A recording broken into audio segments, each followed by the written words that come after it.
Assalamualaikum warahmatullahi wabarakatuh.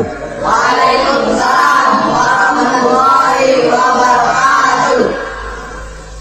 Alhamdulillah wassalatu wassalamu ala sayyidina Rasulillah sayyidina wa maulana Muhammad ibn Abdullah wa ala alihi wa sahbihi wa mawala.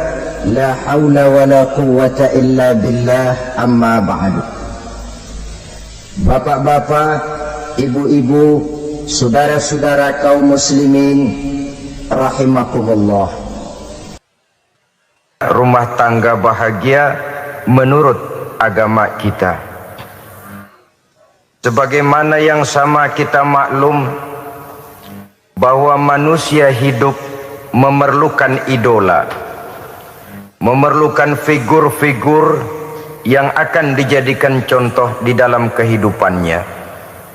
Sifat ini dinamakan hubbut taklid atau kecenderungan untuk meniru, dan nampak lebih menonjol pada kehidupan anak-anak remaja atau para pemuda. Siapa yang menjadi idolanya, siapa yang menjadi sentral figur dalam kehidupannya, itulah yang akan dijadikannya sebagai contoh. Kalau idolanya adalah Mick Jagger misalnya, maka tentu yang akan dicontohnya adalah Mick Jagger. Mulai gaya rambutnya, gaya pakaiannya, sampai kepada gaya jalan dan hidupnya. Soal pantas atau tidak pantas urusan nomor 16. Yang penting nyontoh dulu. Inilah kecenderungan daripada manusia.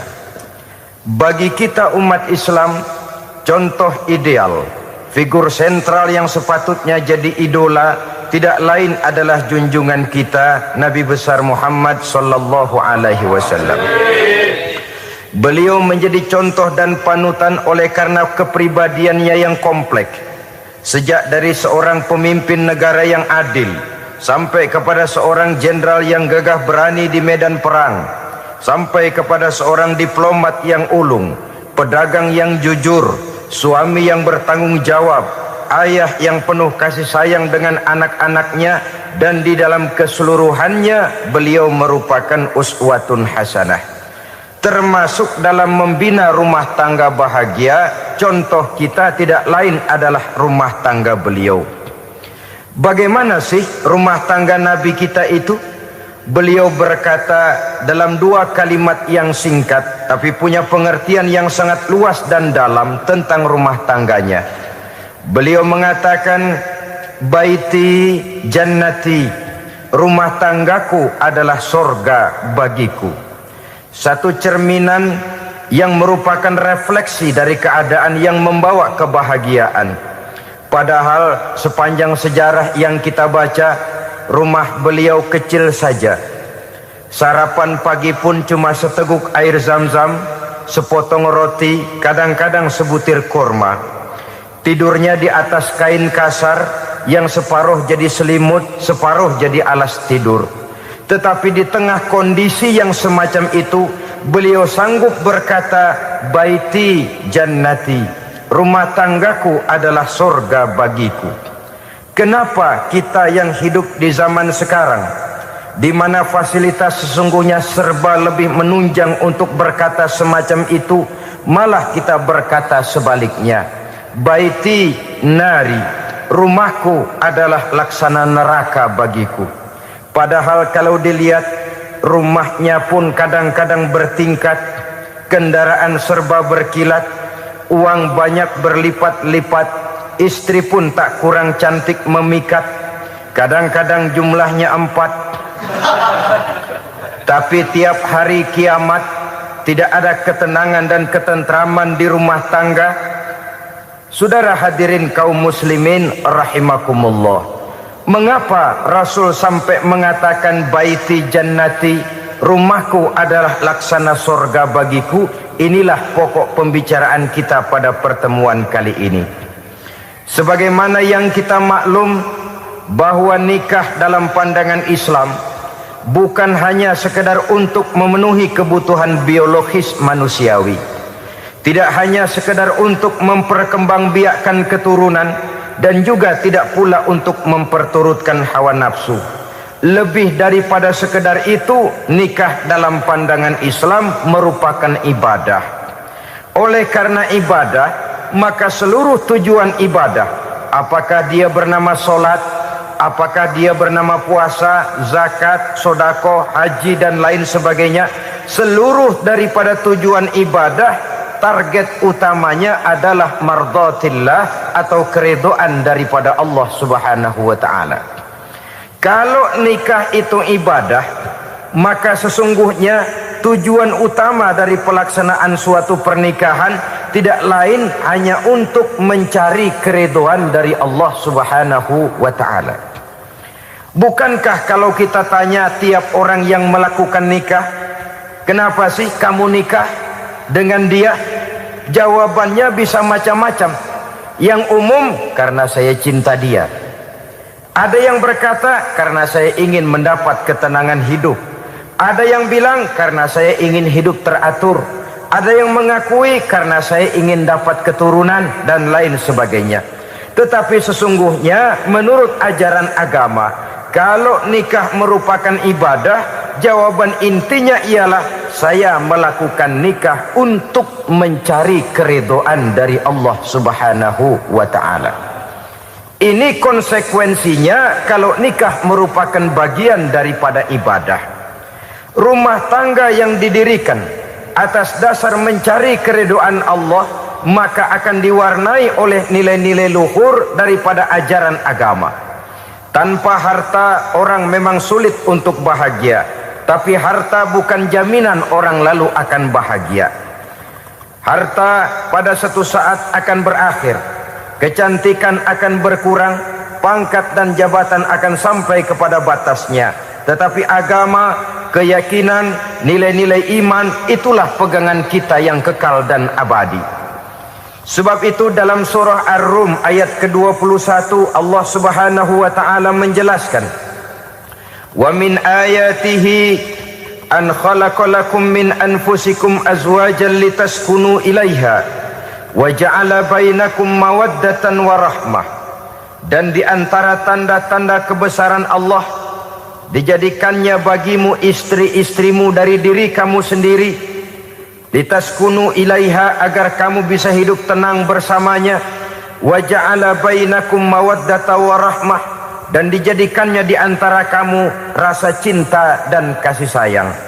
Umumnya pernikahan terjadi karena mawaddatan wa rahmah ini, cinta dan kasih sayang. Atas dua dasar itulah rumah tangga didirikan orang. Atas dasar itulah seorang laki-laki dan seorang perempuan memadu janji untuk membagi suka dan duka dalam hidup ini secara bersama-sama. Namun kalau kita renungi ayat ini, Allah tidak hanya menjadikan cinta, tapi Allah juga menjadikan kasih sayang. Apa bedanya cinta dan kasih sayang? Apa bedanya mawaddatan warahmah ini? Saudara, mawaddah yang artinya cinta, itu sasarannya biasanya adalah jasmani, kecenderungan biologis. Itu akan berakhir. Orang yang mendirikan rumah tangga cuma karena kecenderungan biologis, cuma karena rasa cinta semata-mata, cinta biasanya terkait kepada keindahan. Betul apa benar? Biasanya orang mudah jatuh cinta kepada sesuatu yang punya nilai keindahan. Makanya anak muda jarang yang jatuh cinta sama nenek-nenek.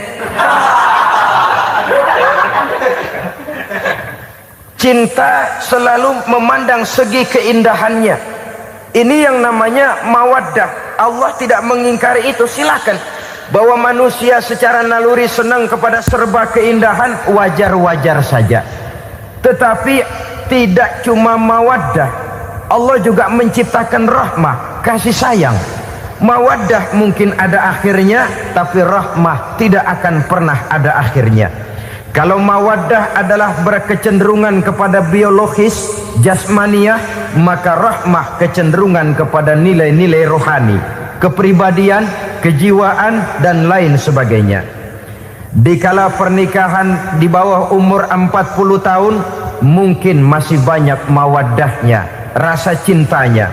Tapi 40 bahkan 50 tahun ke atas, rasanya orang berumah tangga kalau sudah 50 tahun ke atas itu lebih banyak kasih sayangnya ketimbang cinta-cintaannya.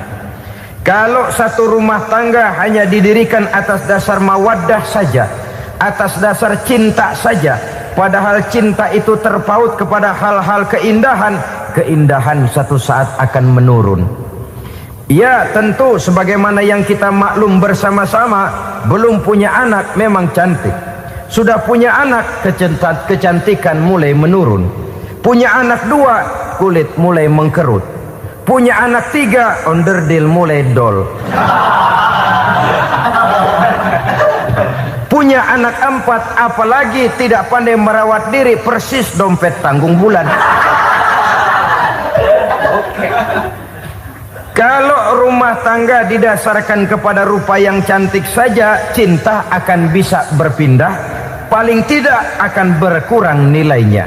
Sebab itu Allah tidak hanya menyediakan mawaddah warahmah, dijadikannya di hatimu itu tidak cuma sekedar cinta, tapi juga kasih sayang. Nah, kasih sayang inilah apabila berakar dan berurat dari nilai-nilai keagamaan yang akan menopang jalinan rumah tangga bahagia, mengukuhkan usaha untuk mencapai mardotillah atau keridhaan daripada Allah Subhanahu wa ta'ala.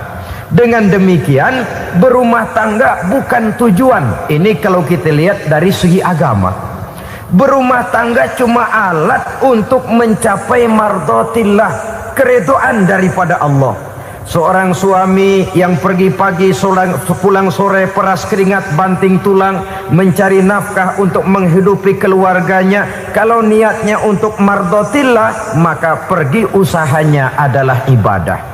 Sementara si suami pergi berusaha, istri di rumah mendoakan suaminya, itu juga merupakan bagian daripada ibadah. Marilah kita biasakan membina satu rumah tangga untuk mencapai keridhaan daripada Allah Subhanahu wa ta'ala. Ini motif dasarnya. Karena itu Rasul Anas bin Malik pernah bercerita, bertahun-tahun saya membantu di rumah tangga Rasul. Selama tahun-tahun yang panjang saya membantu di rumah tangga beliau itu, kata Anas bin Malik, belum pernah kok saya mendengar kata-kata kasar, keras, membentak-bentak. Belum pernah saya melihat ada piring terbang, sandal melayang, ada penggorengan nitir di atas. Belum pernah, padahal tahun-tahun yang panjang sudah saya lalui. Itu rumah tangga Rasul. Istrinya lebih dari 1, tapi tenang, ayem, adem. Walaupun gosip selalu ada. Ini loh ya, namanya hidup berumah tangga. Jangankan rumah tangga kita manusia biasa, rumah tangga Rasul pun tidak luput dari gosip yang kita kenal dengan hadisul ifki itu. Itu sampai tercatat dalam sejarah. Tetapi yang jelas dengan istri yang lebih dari 1, rumah tangganya tenang, tentram, adem. Kita di rumah tangga istri 1, seminggu 7 hari, berantemnya 6 hari. Cuma 1 hari gencatan senjata. Saudara hadirin yang saya muliakan, kalau tujuan rumah tangga adalah mardotillah, apa ciri dari suami istri yang menegakkan rumah tangga untuk mencapai ridho Allah itu? Pertama, sepasang suami istri yang membina rumah tangga semata-mata untuk mencapai keridhaan Allah, cirinya yang pertama, bersyukur apabila beroleh nikmat. Ini ciri yang pertama. Bersyukur kepada Allah, kepada sesama berterima kasih. Suami berterima kasih kepada istri, bertahun-tahun didampingi hidupnya, dicucinya pakaiannya, dimasaknya makanannya. Tidak istri mengeluh walau hidup lebih banyak kurangnya daripada cukupnya. Suami pandai berterima kasih kepada istrinya. Sementara istri pun bisa berterima kasih kepada suaminya. Bertahun-tahun suami peras keringat, banting tulang mencari nafkah. menjadi palang dada terdepan apabila ada masalah-masalah yang besar. Kedua-duanya lalu punya timbangan. Nah inilah ya, saya pesan kepada suami, kepada para suami, kepada para istri, supaya di rumah ada timbangan. Perlunya apa? Kalau pada satu saat istri kita salah, suami cepat-cepat ambil timbangan, lalu ditimbang mana yang lebih berat, salahnya atau dosanya, benarnya atau kesalahannya. Ini istri saya jasanya begini, lalu jasanya begini, salahnya ini, mana yang lebih besar, jasanya atau salahnya? Dengan adanya timbangan, maka keputusan akan objektif. Tapi kalau timbangannya emosi, salah sedikit saja sudah main bentak, main usir, akhirnya keputusan akan mendatangkan kerugian. Sebaliknya, kalau suami yang salah, istri ambil timbangan, ditimbang mana lebih besar, jasanya atau salahnya. Jangan sampai nanti terjadi pepatah, panas setahun habis dihapus oleh hujan satu hari. Jasa istri yang puluhan tahun hapus oleh kesalahannya yang sedikit, atau jasa suami yang bertahun-tahun hapus oleh kesalahannya yang sebenarnya tidak seberapa. Akibat apa itu terjadi? Karena tidak adanya timbangan. Dari rasa bersyukur dan dari rasa berterima kasih ini, saudara-saudara, akan timbullah sifat saling menghargai. Suami menghargai istri, istri pun menghargai suami. Istiqomah, dikasih uang 5.000 senyum, dikasih uang 500 senyum. Itu namanya istri yang pandai bersyukur. Kalau tidak, 5.000 nyengir, 500 manyun. Tahu manyun? Kayak bemok nyari setoran, monyong saja. Ada sikap istiqomah di dalam membina kehidupan berumah tangga ini. Lalu mengerti posisi suami, ini termasuk tanda berterima kasih. Suami saya itu kerjanya apa, golongannya apa, gajinya sebulan berapa. Atas dasar itu, lalu istri menjadi istri yang tahu diri. Walaupun suami harus menyenangkan istri, istri pun hendaknya nimbang, tahu batas kemampuan suami. Kemauan mungkin tidak terbatas, tapi kemampuan sangat terbatas. Kalau suami pegawai kecil, ya mintalah yang kecil-kecil. Kalau suami pegawai rendah, mintalah yang sesuai dengan kemampuannya. Jangan suami gajinya cuma 50.000 sebulan, istri menuntut minta dibeliin gelang yang kayak pelek becak. Tentu sudah overacting namanya. Saudara hadirin yang saya muliakan, kunci awalnya bersyukur kepada Allah. Kalau sudah bisa berterima kasih kepada manusia, hati ini akan mudah bersyukur kepada Allah. Rumah tangga yang pandai bersyukur, berapapun kecilnya nikmat, bukan kecilnya yang dia lihat, tapi karunia Allah yang dinilai. Sehingga dari rasa berterima kasih kepada manusia akan timbullah rasa syukur kehadirat Allah Subhanahu wa ta'ala. Itu yang sering diistilahkan orang, kalau dia punya mobil, dia berkata alhamdulillah kita punya mobil, tetangga kita cuman punya motor. Kalau dia punya motor, syukur kita punya motor, tetangga kita cuman punya sepeda, kemana-mana kekejek melulu. Kalau dia punya sepeda, alhamdulillah punya sepeda, tetangga kita sebelah nggak punya apa-apa, kemana jalan kaki saja. Kalau dia jalan kaki, alhamdulillah kita masih bisa jalan. Tetangga kita sebelah lumpuh bertahun-tahun nggak kemana-mana. Kalau dia lumpuh, alhamdulillah kita masih hidup. Tetangga kita kemarin mati nggak balik lagi.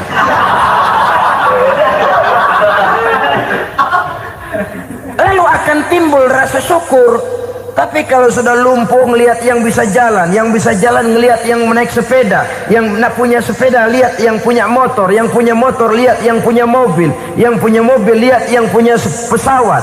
Kapanlah kita ini pandai bersyukur? Sebab kesenangan seperti pelangi, tidak pernah di atas kepala kita, selalu kelihatannya di atas kepala orang lain. Sehingga kalau ngobrol orang sering bilang, lu sih enak lo gue lihat, gue keblangsak amat nih ya. Setiap orang ngomong kepada kita begitu nadanya. Kita yang dilihat enak, sementara kita melihat orang lain enak. Tukang tahu melihat tukang tempe enak, tukang tempe melihat tukang tuak enak, tukang tuak bilang tukang sirsak enak. Enak itu seperti pelangi. Namun kalau kita mau merenungi, tidak pernah Allah berhenti memberikan nikmat kepada kita. Sejak kita bangun tidur sampai kita tidur kembali, bahkan tidur itu sendiri, seluruhnya tidak pernah putus dari nikmat Allah. Bahagia ada di gubuk reot, bahagia ada di rumah mewah, bahagia ada di hati kopral, bahagia ada di hati jenderal, di gunung dan di kota, di hutan belantara dan di desa, di keheningan malam atau di keramaian siang. Kalau kita mau mencari, bahagia selalu ada. Tapi hati yang tidak pandai bersyukur, bagaimanapun banyak kebahagiaan yang meliputi hidupnya, dia tidak akan pernah pandai mensyukurinya. Maka berterima kasihlah kepada istri, berterima kasihlah kepada suami, bersyukurlah kehadirat Allah Subhanahu wa ta'ala. Saya sering mengatakan, sebaliknya seorang suami bagaimanapun kondisi istrinya, kalau itu memang jodohnya, beranilah berkata, istriku adalah Romeoku, istriku adalah Julietku, atau istriku adalah Sri Kandiku. Biarin pengkor ya pengkor, gak ada urusan. Mensyukuri. Kalau tidak mensyukuri, yang timbul lalu sesalan. Kalau sudah sesalan, mudah umpat mengumpat, caci mencaci dalam rumah tangga, lalu terjadilah kegaduhan. Ketenangan sulit kalau sudah tidak ada unsur saling menghargai itu. Lebih celaka lagi kalau sudah mengarah kepada penyesalan. Kata istrinya, bang gue nyesel kawin sama lu. Suami digituin mungkin gede kepalanya. Kalau lu nyesel apalagi gua, makin nyesel. Iya, coba pikir bertahun-tahun kita berumah tangga, memangnya abang bisa beliin apa sama saya? Itu juga gerobok kalau nggak ngeridit bang. Kalau nggak ngeridit, memangnya kamu bayar kreditan pakai daun pisang?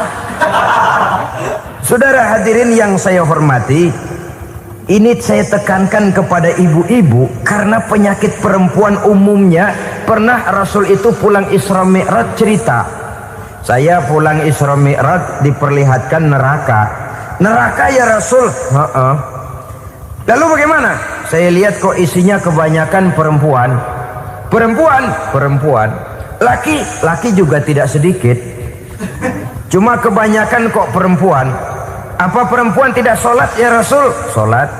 Tidak puasa? Puasa. Tidak ngaji? Rajinan dia sama suaminya. Tapi kenapa lebih banyak di sana? Rasul berkata, hunna yakfurnal asir. Penyakit umum dari perempuan tidak pandai berterima kasih kepada suaminya. Ini rupanya penyakit umum dari tahun atu. Saudara hadirin yang saya muliakan, jadi rumah tangga yang didirikan atas dasar mencapai ridho Allah, maka kelihatan dari pasangan suami istri menjadi orang yang pandai bersyukur terhadap nikmat. Bukankah dalam surah Ibrahim ayat 7 Allah berjanji, la in syakartum la azidannakum wa la in kafartum inna azabi lasyadid. Kalau kamu pandai bersyukur, aku tambah nikmatku. Kalau kamu ingkar, tidak mau bersyukur, azabku itu hebat dan pedih. Rumah tangga yang suami istrinya tidak bersyukur disiksa oleh perasaannya sendiri. Tetangganya dapat nikmat, dia yang meriang. Tetangganya dapat kesenangan, dia yang sakit hati. Dia tidak melihat nikmat yang diberikan kepadanya. Nikmat yang orang lain punya aja yang diincar. Nikmat orang lain aja dihitung-hitung. Tangga kita, si Ano baru habis beli yang sebelah belilir habis beli kukusan. Cuma sekedar kukusan saja. Orang lain beli apa-apa jadi bahan diskusi di rumahnya. Orang lain saja yang diusut. Timbul dendam kesumatnya, timbul hasutnya. Dia tidak bersyukur dengan nikmat yang ada dalam rumah tangganya. isi rumah tangga semacam itu disiksa oleh perasaan hasutnya sendiri. Jauh dari kebahagiaan, kering hatinya, miskin jiwanya, merana batinnya. Kalau sudah ke sana, jauhlah rumah tangga dari pantulan sinar kebahagiaan. Saudara-saudara, kita lihat rumah tangga Rasul. Dari rumah yang kecil, dari tempat tidur yang sarapnya kain kasar, separuh jadi selimut lagi, keluar ucapan baiti jannati. Kenapa? Beliau orang yang pandai bersyukur kepada Allah, bisa berterima kasih kepada istri-istrinya, dan istrinya pun pandai berterima kasih kepada Rasul dan bersyukur kehadirat Allah Subhanahu wa ta'ala. Maka nikmat lalu bertambah. Makin kita syukuri nikmat, makin tambah itu. La azidannakum, janji Allah, pasti aku tambah nikmatku kepadamu jikalau kamu pandai mensyukurinya. Tapi kalau kamu ingkar, tidak pandai bersyukur, awas, nikmat bisa berubah menjadi azab kalau kita tidak pandai-pandai mensyukurinya. Jadi cirinya yang pertama, rumah tangga bahagia itu apabila suami istri pandai bersyukur terhadap nikmat yang diberikan oleh Allah Subhanahu wa ta'ala. Satu. Cirinya yang kedua, rumah tangga yang berdasarkan untuk mardhatillah, mencapai keridhaan Allah, sabar apabila mendapat cobaan. Namanya orang berumah tangga itu persis berlayar di lautan. Suami istri adalah dua orang yang memegang kemudi.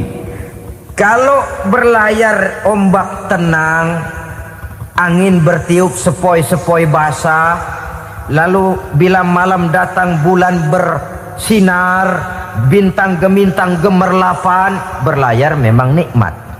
Tapi satu saat angin puting beliung bertiup, gelombang menggunung, halilintar menyambar, kemudian petir berkilat. Kalau pada saat itu suami mau ngalor, istri mau ngidul, alamat perahu patah di tengah jalan, kandas di lautan sebelum sampai ke pantai yang akan ditujunya. Oleh karenanya perlu kekompakan. Maka sejak awal seharusnya dalam akan membina rumah tangga yang bahagia itu lebih baik bicara yang pahit-pahit saja, supaya terjadi kesamaan langkah apabila menghadapi kesulitan dan cobaan. Sabar apabila mendapat cobaan. Rumah tangga seperti kapal di lautan tadi tidak akan sunyi dari hantaman gelombang, tidak akan sepi dari tiupan angin topan, dari kilatan petir, dari sambaran halilintar. Baik suami, baik istri harus sabar menghadapi kesulitan. Kadang kesulitan dari segi ekonomi, kadang kesulitan dari segi mengarahkan dan mendidik anak-anak, kadang kesulitan karena banyak orang yang hasut dengan kita, kadang kesulitan berbagai macam lah yang menyebabkan kesulitan. Rumah tangga yang bertujuan mencapai ridho Allah sabar menghadapi segala macam kesulitan. Saudara-saudara kaum muslimin rahimakumullah, kesulitan adalah bagian daripada perjalanan hidup. Siapa orangnya yang tidak pernah menemukan kesulitan dalam kehidupan? Rasanya hampir tidak ada. Dan memang kesulitan bukan untuk ditakuti. Kesulitan justru untuk diatasi, dicarikan jalan keluarnya. Begitulah suami istri yang bertujuan mencari ridho Allah. Manakala suami berada dalam kesulitan, istri mencarikan jalan keluar atau berusaha memberikan jalan keluar. Sebaliknya, manakala istri dalam kesulitan, suami bisa mencarikan jalan keluarnya. Sabar dalam menghadapi segala macam kesulitan. Dalam surah Luqman ayat 17, Allah Subhanahu wa ta'ala berfirman, "Wasbir ala ma asabak, inna dzalika min azmil umur." Dan bersabarlah terhadap apapun yang menimpa kamu. Bersabarlah terhadap segala kesulitan yang kamu hadapi, karena sesungguhnya yang demikian itu merupakan sebagian dari perkara-perkara yang telah ditetapkan oleh Allah Subhanahu wa ta'ala. Saudara-saudara kaum muslimin yang berbahagia, kunci sabar sesungguhnya terletak pada keyakinan bahwa segala sesuatu berasal dari Allah dan segalanya akan kembali kepada Allah Subhanahu wa ta'ala. Rumah tangga yang sabar di dalam menghadapi kesulitan-kesulitan biasanya akan lebih mudah mencari jalan keluar. Tapi kalau sedikit kesulitan datang, kita tertimpa oleh kepanikan, oleh kegelisahan, dan oleh ketakutan yang tidak beralasan, maka kesulitan itu bukan saja tidak dapat diatasi, malah rasanya akan menjadi semakin besar di dalam kehidupan kita. Tidak ada rumah tangga yang tidak pernah berhadapan dengan kesulitan, bagaimanapun besarnya rumah tangga itu. Itulah sebabnya kita memerlukan orang lain. Hidup berumah tangga itu seperti orang punya mata. Kalau mata kita kelilipan, kalau mata orang lain kelilipan, gampang kita tiup. Tapi kalau mata kita sendiri yang kena kelilipan, tentu kita memerlukan orang lain untuk meniupnya. Oleh karenanya, suami istri harus saling mencarikan jalan keluarnya. Walaupun kerjanya berbeda, suaminya pergi mencari nafkah, istrinya berdoa di rumah. Kalau perlu melakukan sholat duha, mendoakan agar usaha suaminya dimudahkan, dan begitu selanjutnya. Sehingga dengan adanya kebersamaan, walaupun tidak selalu bersama-sama, maka masing-masing melaksanakan tugas dengan tenang dan merasa yang satu berbuat untuk kepentingan yang lain. Inilah cirinya yang kedua, sabar bila mendapat dan berhadapan dengan segala macam kesulitan. Kadang orang mendapat kesulitan itu berkeluh kesah. Bukan berkeluh kesah, tapi mencari jalan keluar dan mengambil hikmah yang ada di dalamnya apa. Karena bukan kemudahan, kesulitan yang membuat orang dewasa. Bukan kemudahan, tapi kesulitan yang membuat orang berpikir, dinamis, kreatif. Kalau seluruh jalan yang kita tempuh mudah saja, gampang saja, rasanya monoton kita ini. Kehilangan dinamika dalam perjuangan. Kesulitan yang membuat orang matang, kesulitan yang menempa kepribadian untuk lebih dewasa menghadapi bahtera kehidupan, membuat pandangan makin arif, wawasan makin luas, dan analisa semakin tajam. Sama saja dalam hidup. Sesungguhnya pujian sering menjadi racun, dan caci maki kalau kita tanggapi secara positif sering membuat kita makin dewasa. Jarang orang berpikir kalau dipuji, tapi baru dia merenung dan mencari diri setelah dicaci maki dan dikritik habis-habisan. Walaupun watak umum manusia senang dipuji, marah kalau dicaci maki. Biasanya kalau ketemu cewek cakep kita bilang, kamu cakep deh. Dia paling bilang, ah abang bisa aja. Walaupun dia bilang, ah abang bisa aja, hidungnya mah tetap mekar. Senang kalau dipuji, itu kecenderungan manusia. Marah kalau dicaci maki, marah kalau dikritik. Tapi sesungguhnya pujian sering jadi racun, caci maki sering jadi obat. Orang takut minum obat karena pahitnya, padahal efeknya itu akan lebih memberikan kesehatan kepadanya. Orang takut menghadapi kritik, orang takut dan tidak ingin dicaci maki, padahal itulah yang sesungguhnya menjadi cambuk kalau tidak dia salah tanggap, menjadi sugesti yang mendorong dia lebih maju lagi.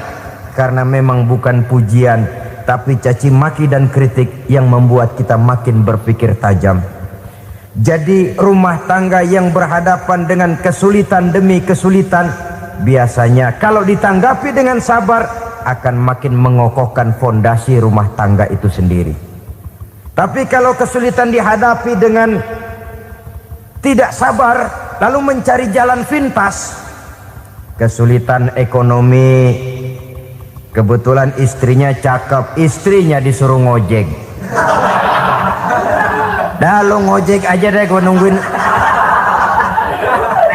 gua nungguin setoran dah. Suami tapak di rumah. Saudara hadirin yang saya muliakan, buat sepintas memang mendatangkan materi itu, mengatasi kesulitan ekonomi, tapi apakah bahagia? Walaupun rumah bisa jadi besar, perabotan bisa serba lebih lengkap dan ada, tapi apakah semuanya mendatangkan bahagia? Sementara suami kehilangan rasa cemburunya, dan dalam agama itu disebut dayus. Dayus, suami yang tidak punya rasa cemburu kepada istrinya. Dan orang dayus kayak begitu, haram mendapat bau sorga. Bau sorga saja tidak dapat, apalagi masuk ke dalamnya. Ya tapi juga jangan lantas mentang-mentang harus cemburu sama istri, overacting. Suaminya nawar sayuran, laki pulang ngomel, lu pacaran ya sama tukang sayur. Itu juga over, saudara-saudara. Kesulitan ekonomi diatasi dengan sabar. Sabar dalam arti berusaha dengan tidak mengambil jalan pintas, berusaha tetap berada di jalan yang diridhoi oleh Allah. Ini yang jadi problema ini rumah tangga sekarang ini, kesulitan ekonomi, di mana lapangan kerja sulit, di mana persaingan hidup tajam, sedangkan kita hidup ingin seperti orang lain. Kita mudah gelap mata, mudah picik pandangan, mudah sulit pertimbangan, lalu mengambil jalan pintas. Kadang menjual akidah, menjual keimanan. Kebetulan penderingan kering, ada yang nawarin beras 3 liter sama Supermi 2 bungkus. Hari Minggu diajak ke gereja mau. Itu iman kena beras 3 liter telap. Kesulitan ekonomi, saudara-saudara, sehingga Imam Ali pernah berkata, kadal fakru ayyakuna kufran. Kemiskinan memang mudah membawa orang kepada kekafiran, kepada perbuatan-perbuatan yang bisa mengundang kekafiran. Oleh karena itu dalam tamsil lain beliau berkata, kalau ada ular dan ada kemiskinan, kemiskinan yang saya getok lebih dulu, kemiskinan yang saya bunuh lebih dahulu. Karena kemiskinan mudah membawa orang kepada kekufuran. Bagaimanapun sulitnya ekonomi yang dihadapi dalam rumah tangga, percayalah satu saat jalan keluarnya mesti ada. Mesti ada. Jangan sampai mengambil jalan pintas yang membuat kita keluar dari jalan yang ditinjau dari segi kemasyarakatan pun mendatangkan aib, ditinjau dari kehormatan berkeluarga pun mendatangkan nista, ditinjau dari segi ekonomi pun barangkali tidak akan mendatangkan kelimpahan materi. Jalan pintas pada umumnya, saudara-saudara, hanya memberikan kenikmatan yang sekejap. Dan apalah itu artinya kalau harus mengorbankan kesenangan yang abadi dan kekal. Kadang-kadang mengorbankan anaknya sendiri, anaknya dikomersilkan. Pokoknya siapa yang nyamper lu berangkat aja dah. Asal pulang nenteng pisang sama jeruk sebongsang, orang tua udah anteng aja udah. Saudara hadirin yang saya muliakan, setiap kita selalu berhadapan dengan kesulitan. Karena itu rumah tangga yang bertujuan mencapai mardhatillah, mereka sabar dalam menghadapi kesulitan. Tidak ada beras, puasa saja, puasa sunnah. Puasa sunnah. Lapar tapi ada pahalanya, daripada tidak puasa lalu ngegerundel. Brengsek Tuhan, gue sembahyang melulu lapar juga. Sudah lapar tidak berpahala. Bukankah Rasulullah sendiri kalau pulang ke rumah Aisyah lalu berkata, ya Humairah, ada makanan hari ini? Ada makanan yang enggak ada bang. Alhamdulillah kalau begitu saya puasa. Pulang dari mana-mana perut lapar, mau makan tidak ada makanan, bukan marah, bukan ngamuk, puasa. Maka boleh puasa sunnah, niatnya udah siang, jam 10, jam 11, asal dari pagi belum makan apa-apa. Niatnya jam 10, sah, dengan catatan dari pagi belum makan apa-apa. Jangan sudah sepiring setengah baru niat, itu lain. Itu ngojek namanya itu. Pengertian dalam kesulitan. Satu malam beliau pulang dari masjid agak larut. Habis ngajar banyak yang bertanya. Ketuk pintu, assalamualaikum. Assalamualaikum. 3 kali beliau memberi salam, tidak ada jawaban, tidak dibukakan pintu. Rupanya istri beliau lelah bekerja di waktu siang, tidurnya pules benar. Marahkah Rasul? Tidak. Beliau gelar sorban, tidur di depan pintu. Asraful anbiya wal mursalin ini, Rasul termulia ini, karena menghargai istrinya, tidur di depan pintu. Sampai Aisyah bangun sepertiga malam, terkejut buka pintu, suaminya ada di depan pintu. Beliau bangunkan. Ketika dibangunkan, Rasul lebih dulu berkata, maaf sayang, saya pulang terlambat. Sudah nggak dibukain pintu, tidur di depan, dibangunin, beliau duluan yang minta maaf. Pengertian. Kalau emosi, memang nggak dibukain pintu, tidur di depan. Begitu dibukain, yang enak kita tunjuk jidatnya.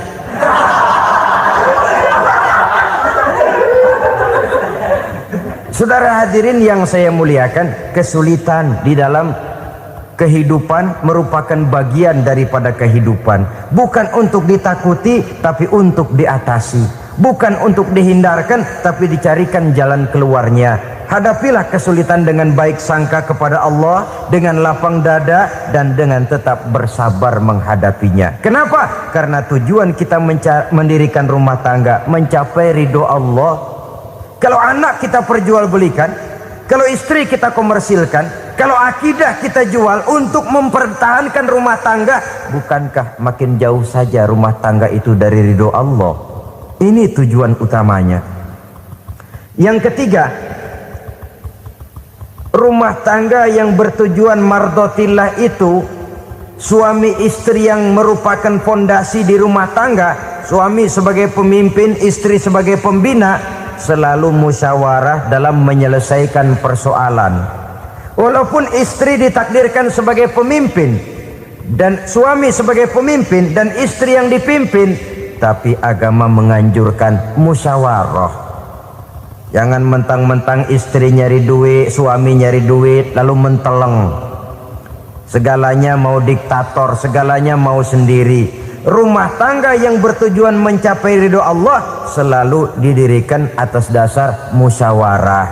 Sehingga apabila sesuatu itu dihasilkan dari suasana musyawarah, tidak akan melahirkan penyesalan di belakang hari. Kalau tidak, berjalan menurut seleranya masing-masing, belakangan timbul penyesalan, akhirnya main salah menyalahkan. Kalau sudah saling salah menyalahkan, itu artinya sudah saling mengungkit kekurangan masing-masing. Akibatnya tidak ada lagi saling menghargai.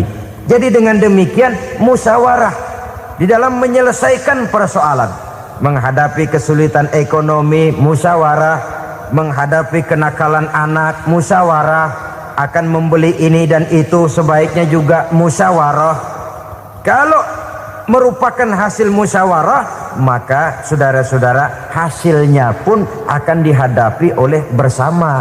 Enak rasakan bersama, tidak enak rasakan bersama. Kenapa? Tadinya musyawarahnya bersama-sama juga.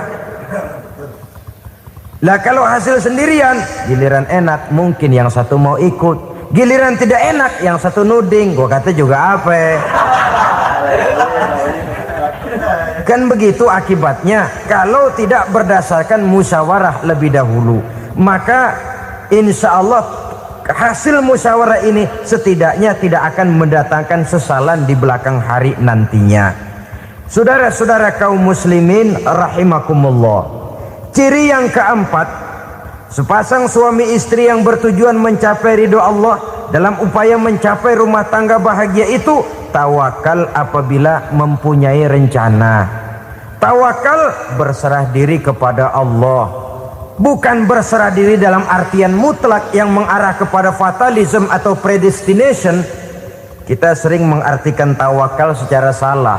Belum apa-apa sudah menyerahkan diri kepada Allah. Memang semuanya terjadi menurut maunya Allah dah, nggak usah ngapa-ngapain, bagaimana Tuhan aja dah. Lapar juga nggak usah makan, kalau takdirnya kenyang pan kenyang. Ya udah lapar terus kita. Makan dulu, perkara nanti kenyang apa tidak, itu baru tawakal.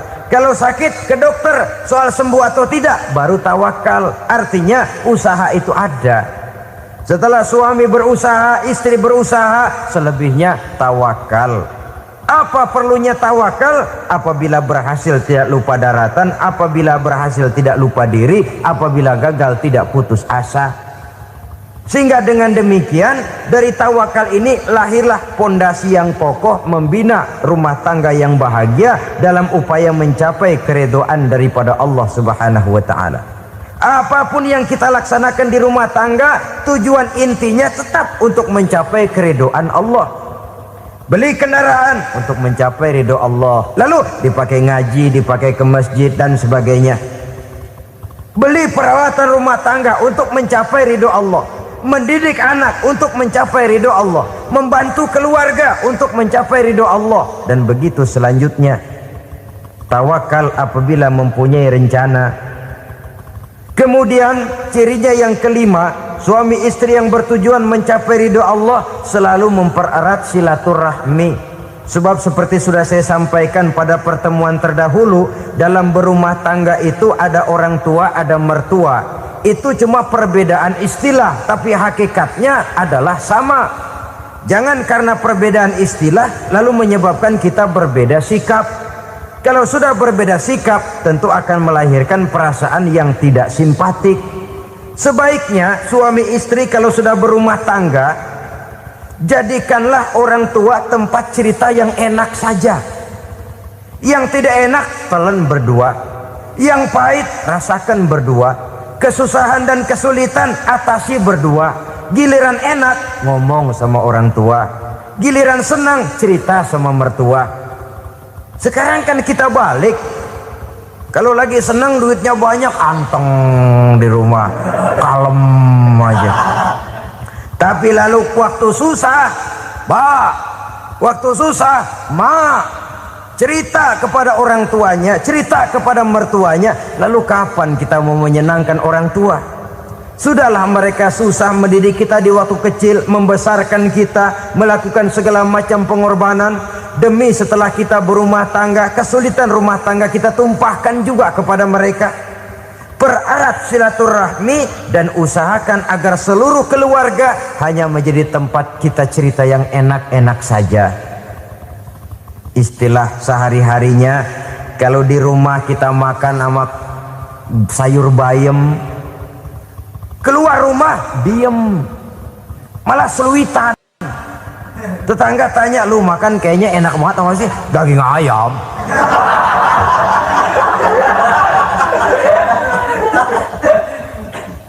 Lalu tetangga kan akan berbisik, itu makannya tuh orang enak bener ya, rumah tangganya tiap hari makan sama daging ayam. Biarlah paling kurang itu jadi doa, daripada kita makan sama kangkung lalu ribut ngomel di mana-mana. Gua kesel banget sama bini gua. Di warung ceritanya lagi. Kenapa? Saban sari gue direbusin kangkung mulu. Brengsek. Di warung cerita ada RT, ada RW. Gara-gara makan sama kangkung se-RT tahu. Akhirnya mungkin kalau kita berangkat orang hitung dari jauhan. Lihat, kangkung liwat.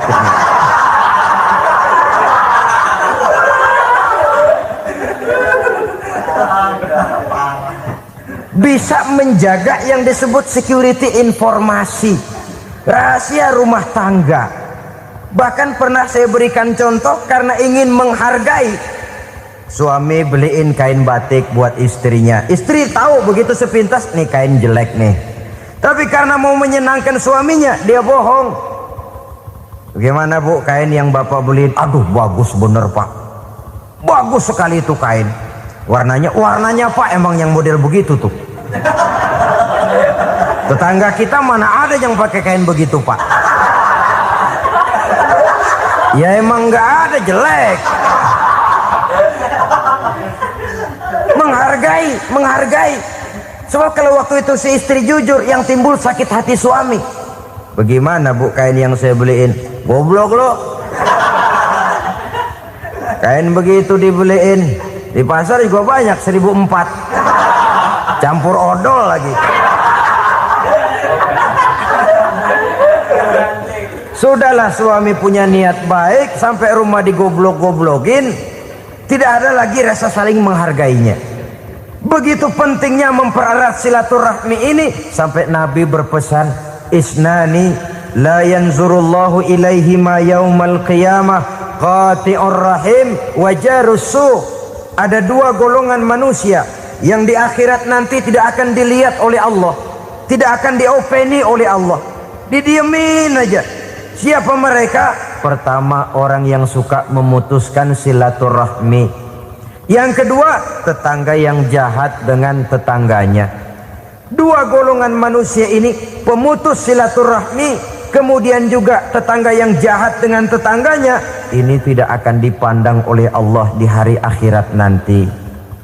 Jadi pererat silaturahmi, sebab kita ini zon politikan, makhluk yang bermasyarakat, yang tidak bisa hidup sendirian. Setiap kita memerlukan orang lain. Kita disebut kaya karena ada yang miskin, kita disebut alim karena ada yang awam, kita disebut berkuasa karena ada rakyat jelata. Tanpa rakyat tidak ada penguasa, tanpa yang miskin tidak ada orang kaya. Kalau tidak ada yang jelek, siapa yang bilang cakep? Karena ngimbangi. Saudara hadirin, atas dasar ini mestinya kita selalu bersyukur dalam segala posisi, tidak lalu salah terima kepada karunia yang diberikan Allah kepada kita. Saudara hadirin yang saya hormati, pererat silaturahmi, jadikan orang-orang tua kita tempat kita cerita yang enak-enak saja. Yang tidak enak, telan sendiri, usahakan sendiri, carikan jalan keluarnya sendiri. Setidaknya ya diam sajalah. Kalau belum bisa membalas budi baik orang tua, setidaknya jangan menyakiti hati orang tua kita. Sudah lelah dan payah dia mengasuh kita, membesarkan kita, merawat kita, demi setelah kita berumah tangga, seluruh kesulitan kita bawa lagi kepadanya. Karena itu buat para istri juga ini perhatian. Kalau dimarahi suami, jangan cepat-cepat pulang ke rumah orang tuanya. Nggak boleh diomelin dikit, main buntal aja. Gua pulang dah. Pulang. Sampai sana cerita habis-habisan, dikucek kejelekan suaminya. Nanti 2-3 hari balik aja lagi. Kan nggak lucu jadinya. Saudara hadirin, begitu juga suami. Mencaci maki habis istrinya, 2-3 hari bayar aja lagi. Konyol, istrinya sudah dicaci maki habis-habisan, dijeleki leluhur-leluhurnya, 2-3 hari baik lagi, mesraan lagi. Kata bininya dalam hati, gua lu jelekin juga, lu pakai juga, payah.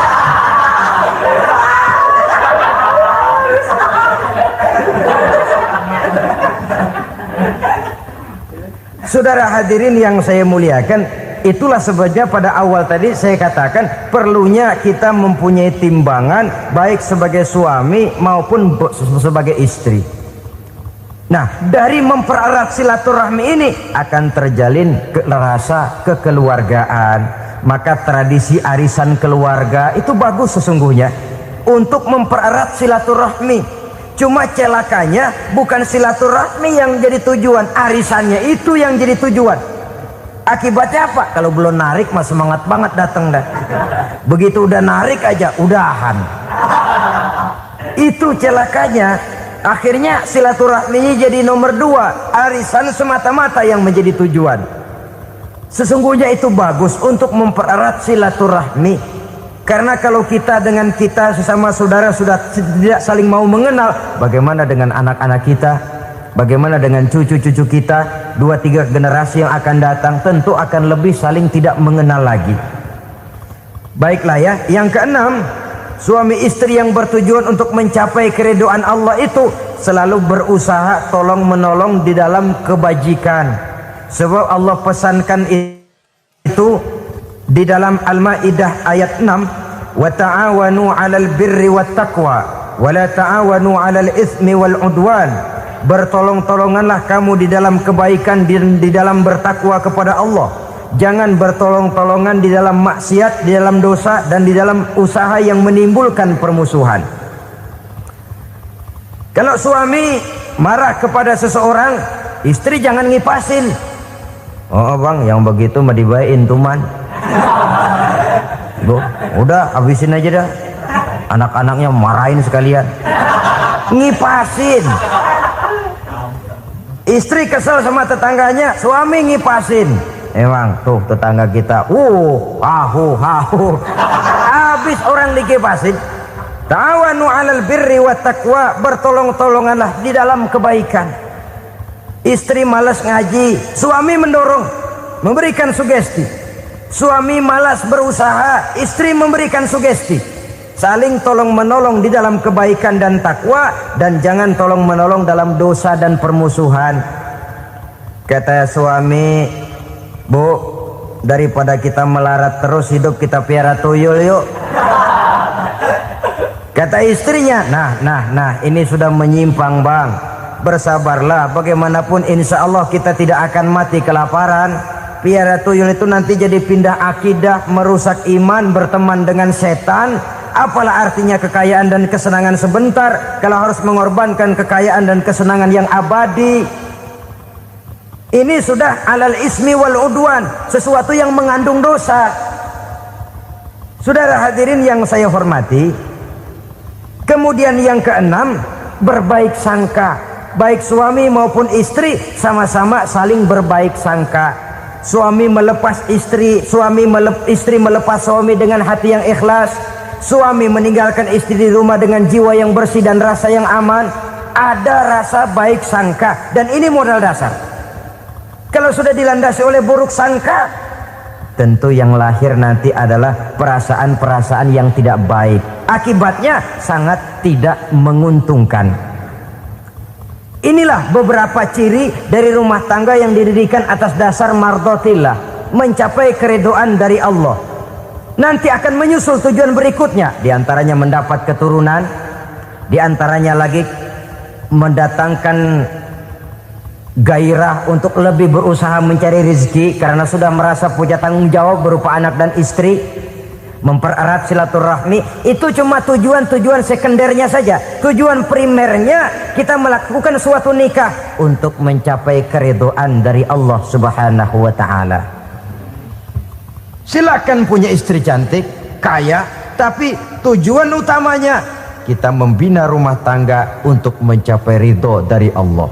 Karena itu dasarnya mawaddatan warahmah. Jangan cuma cinta, tapi juga kasih sayang.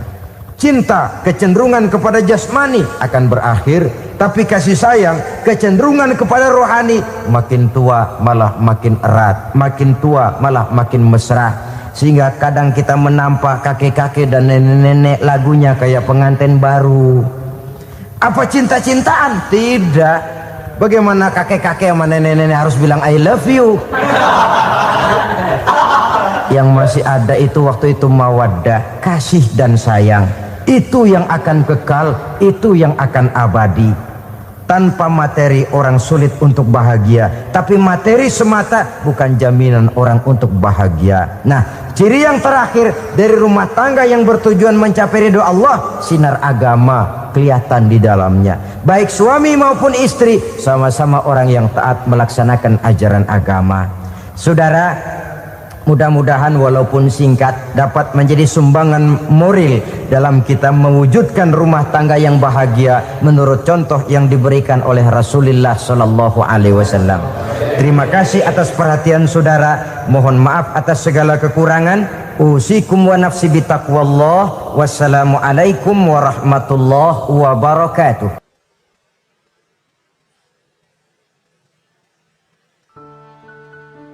Assalamualaikum warahmatullahi wabarakatuh. Wa ala alihi wa sahbihi ajma'in, amma ba'du. Saudara-saudara kaum muslimin rahimakumullah, salah satu dari misi Islam ialah mengangkat harkat dan martabat manusia yang sebelumnya dibedakan oleh warna kulit, oleh suku bangsa dan bahasa. Seluruhnya diikat dengan satu akidah, menghilangkan perbedaan akibat warna kulit, suku bangsa dan bahasa. Termasuk dalam upaya itu betapa Islam telah mengangkat harkat dan martabat kaum wanita. Maka pada pertemuan kali ini kita akan membicarakan tentang peranan wanita sepanjang pandangan agama. Sebelum Islam datang, nasib perempuan nyaris hanya berputar di segitiga saja. Dapur, sumur, kasur. Kasur, sumur, dapur. Seolah-olah wanita terpaut dengan 3 itu tadi. Seolah-olah wanita tidak bisa berbuat lebih banyak daripada itu. Bahkan di tengah masyarakat jahiliyah, bayi perempuan mendatangkan aib sehingga mereka lalu dikubur hidup-hidup. Maka datang Islam dengan tegas mencanangkan satu revolusi yang mengangkat harkat dan martabat kaum wanita. Nabi bersabda, "An-nisa'u imadul bilad, iza saluhat saluhal bilad, wa iza fasadat fasadal bilad." Wanita adalah tiang negara. Jikalau baik wanita, baiklah negara. Jikalau rusak wanita, hancurlah negara. Dalam berbagai ayat, Al-Quranul Karim menjelaskan tentang wanita dan peranannya. Al-Quran bercerita tentang Siti Hawa. Al-Quran bercerita tentang anak perempuan Nabi Adam, Iklimah dan Labuda, yang menyebabkan Habil dan Qabil saling berbunuh-bunuhan. Al-Quran menceritakan bagaimana ibunya Nabi Musa mendapat wahyu untuk menghanyutkan anaknya di hilir sungai Nil. Al-Quran bercerita tentang Siti Maryam, ibu daripada Nabi Isa. Al-Quran bercerita tentang 2 putri Nabi Yusuf, yang akhirnya salah satunya menjadi istri daripada Nabi Musa. Pun Al-Quran bercerita tentang Ratu Balkis, seorang wanita yang menjadi penguasa di negeri Sabah, yang demikian besar pengaruhnya dan wawasannya. Dan banyak lagi Al-Quran menceritakan keadaan kaum wanita, sampai-sampai dalam Al-Quran ada satu surah yang dinamakan surah An-Nisa. Ini seluruhnya berarti bahwa Al-Quran telah menempatkan kaum wanita dalam satu posisi yang mulia dan terpuji. Al-Quran memberikan emansipasi, bahwa wanita berhak mengejar kemajuan sebagaimana halnya kaum laki-laki. Tetapi sungguh pun demikian, Al-Quran tetap memberikan batasan-batasan sepanjang emansipasi itu tidak bertentangan dengan kodrat kewanitaan itu sendiri. Kalau persamaan dan kemajuan, kalau emansipasi dan hak asasi sudah tidak sesuai lagi dengan kodrat kewanitaan, pada akhirnya bukan mengangkat harkat dan martabat kaum wanita, justru malah merendahkan derajat dan martabat kaum wanita itu sendiri. Seperti sebagian besar wanita ini, mereka berteriak menuntut tentang persamaan hak, tapi mereka melupa apa batasan daripada persamaan hak itu sendiri. Sesungguhnya Islam dengan segala konsepsinya yang mengangkat martabat kaum wanita itu, memberikan keleluasaan kepada kaum wanita untuk maju bersama laki-laki sepanjang tidak menginjak-injak kodrat kewanitaan itu sendiri. Kalau sudah sampai kepada menginjak kodrat kewanitaan, maka akan merendahkan martabat kaum wanita. Sebab apa?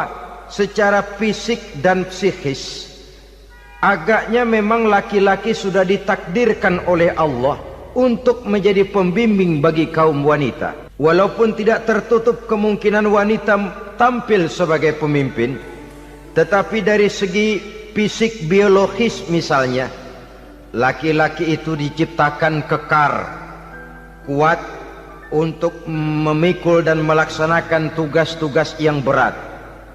Sedangkan perempuan pada umumnya adalah lembut, ayu, lemot, denok, geboy, dan lain sebagainya. Maka kalau kita baca sejarah, Allah itu belum pernah mengutus rasul perempuan. Semua rasul laki-laki. Sebab apa? Secara fisik biologis tugas kerasulan lebih dimungkinkan oleh seorang laki-laki. Tugas rasul itu berat. Kadang-kadang perang, dicaci maki, berhadapan dengan ujung tombak, ujung pedang dan lain sebagainya. Makanya seluruh rasul laki-laki, dan Allah belum pernah mengutus rasul perempuan. Dari segi lain, perempuan itu banyak terhalang untuk melaksanakan ajaran agama. Misalnya 1 minggu dalam sebulan perempuan itu terkena cuti khusus, mengalami masa menstruasi, tidak sholat, tidak puasa, tidak melaksanakan ajaran agama yang tidak dibolehkan pada saat menstruasi itu. Kalau ada rasul perempuan, lalu saat malaikat akan menyampaikan wahyu, kebetulan rasulnya sedang wah, itu bisa balik-balik lagi malaikat Jibril ke langit itu. Mau turun nyampein wahyu, balik lagi ke atas, ditegur, kenapa balik lagi Jibril? Rasulnya lagi head.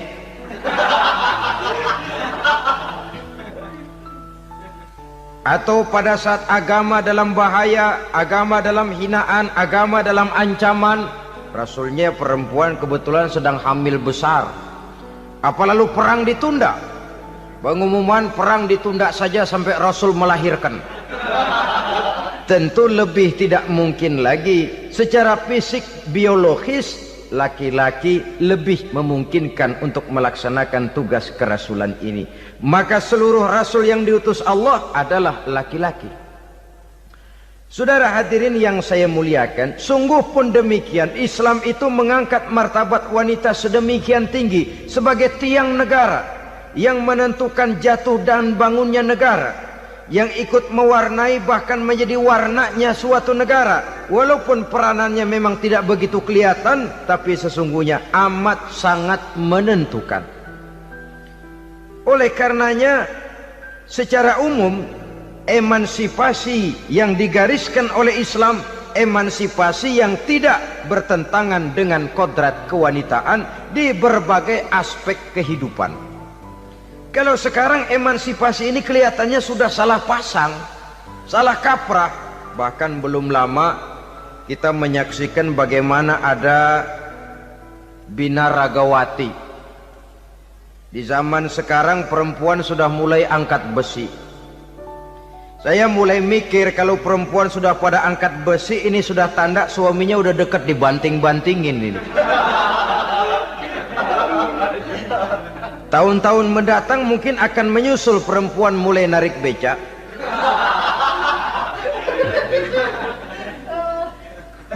Nampaknya kan sudah tidak lagi mengindahkan kodratnya sebagai wanita. Ada olahraga yang hanya pantas dikerjakan oleh laki-laki. Oleh karena itu pada kesempatan ini kita akan mencoba melihat peranan wanita dari berbagai dimensinya. Yang pertama, peranan wanita sebagai istri. Adalah Rasul memilih istri pertamanya Sayyidatuna Khadijah radhiyallahu anha. Kalau pilihan utama beliau pertama kali nikah dengan Siti Khadijah, jelas itu pilihannya bukan karena kecantikan. Kenapa? Beliau nikahi Siti Khadijah dalam usia 40 tahun Khadijah dan 25 tahun Rasul. Statusnya janda pula. Kalau beliau seorang pemburu kembang, pemburu bunga, kenapa mesti nikah dengan janda berumur 40 tahun? Sedangkan beliau waktu itu masih berumur 25 tahun. Apa sasaran utamanya? Bisa kita lihat nanti. Setelah beliau diangkat menjadi Rasul, ternyata Khadijah lebih daripada seorang istri. Beliau masuk ke dalam staf Nabi. Orang lain beliau belum beriman, beliau malah beriman lebih dahulu sebagai perempuan pertama yang masuk Islam. Orang lain memusuhi Nabi, beliau malah mengorbankan hartanya untuk membantu perjuangan Nabi. Istri setia semacam ini, dengan peranannya sebagai istri yang sedemikian rupa, memberikan andil yang sangat besar bagi kesuksesan dan keberhasilan seorang suami. Sebaliknya, seorang istri bisa mempengaruhi suaminya. Seorang suami yang jujur, polos, lugu, sederhana bisa jadi koruptor ulung kalau didorong-dorong oleh istrinya. Seorang istri Pak Lurah memang tidak ikut mengatur kelurahan, tapi dia bisa mewarnai suaminya. Seorang istri gubernur memang tidak ikut mengatur provinsi, tapi dia bisa mewarnai suaminya.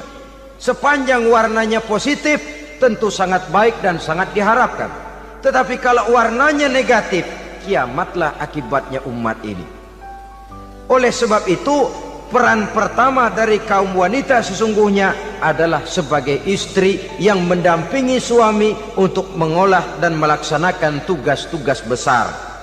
Dari seorang yang paling kecil sampai kepada seorang yang punya jabatan paling tinggi sekalipun, pengaruh dan peranan istri memang sangat menentukan.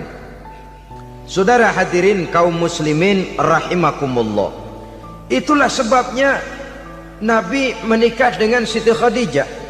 Dan lebih dari itu, sebelum menikah dengan Nabi, Siti Khadijah itu sudah terkenal sebagai pengusaha wanita, business girl kalau bahasa sekarang ini. Bahkan jaringan bisnisnya tidak hanya Mekah saja, tidak hanya antar kota, bahkan sudah antar negara, dari Mekah ke Syam, dari Mekah ke Madinah dan lain sebagainya, yang bahkan kita tahu Rasul pada mulanya pun ikut membantu perdagangannya Siti Khadijah radhiyallahu anha ini. Jadi kalau bercermin dari karier Siti Khadijah, boleh saja wanita bergerak di bidang bisnis, asal memang profesi, bukan karena dengan senjata dan modal kecantikan lalu membujuk dan meraih orang sampai telap sehingga bisnisnya berjalan lancar dengan jalan menjual kecantikannya. Tidak, bergerak di bidang bisnis yang memang profesinya di situ. Tidak ada salahnya. Bisa saja perempuan menjadi business girl seperti yang dicontohkan oleh Siti Khadijah radhiyallahu anha ini.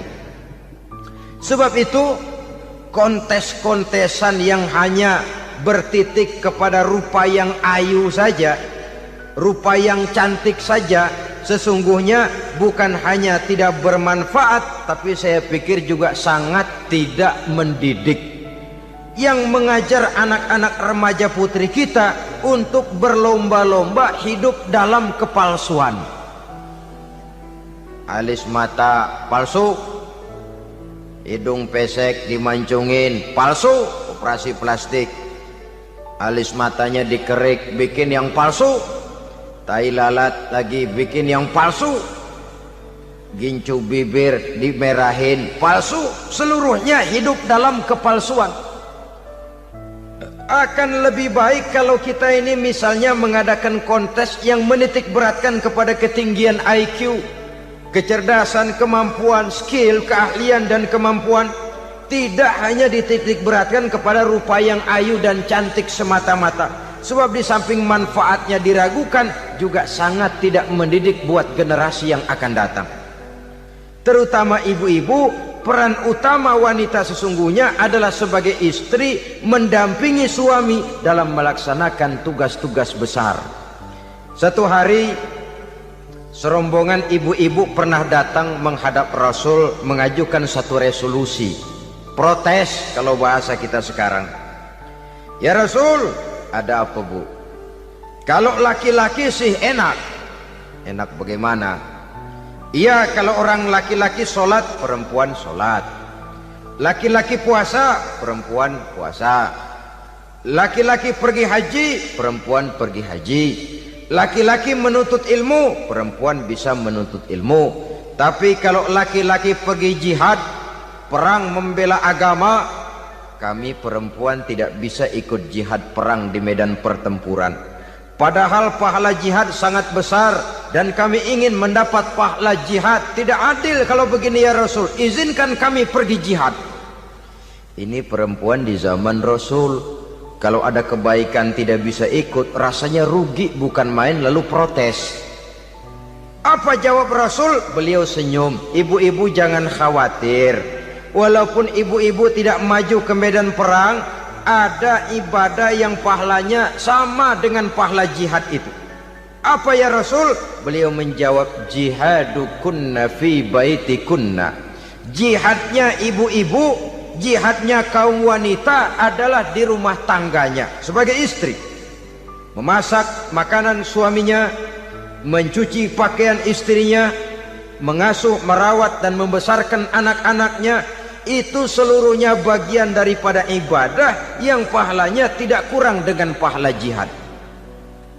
Kenapa? Al-Quran itu memberikan sesuatu sesuai dengan kedudukannya. Kalau perempuan pergi perang jihad membela agama, musuhnya laki semua, kayak apa perangnya?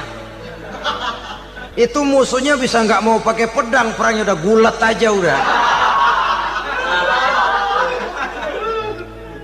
Sehingga Rasul lalu memberikan satu jalan keluar yang membuat wanita-wanita itu lega.